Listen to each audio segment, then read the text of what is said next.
आणि सुरुवातीला जाऊयात नवी मुंबईमध्ये, कारण घणसोलीमध्ये वादळी वाऱ्याने पत्रे उडालेले आहेत। सेक्टर 10 मधील बांधकामावरील प्रकल्पाच्या सभोवतालचे हे सगळे लोखंडी पत्रे आणि हे पत्रे कोसळल्याचा हा व्हिडिओ आपण बघतोय। पत्र्यांच्या खाली काही चारचाकी वाहनं अडकली आहेत। सुदैवाने या ठिकाणी कोणतीही जीवितहानी झालेली नाहीये।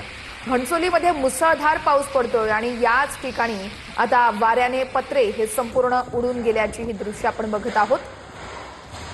सेक्टर 10 मधील बांधकामावरील प्रकल्पाच्या सभोवतालचे हे लोखंडी पत्रे आहेत आणि ते पत्रे कोसळले आहेत। पत्र्यांच्या खाली काही चारचाकी वाहनं अडकली आहेत। सुदैवाने या ठिकाणी कोणतीही जीवितहानी झाली नाहीये।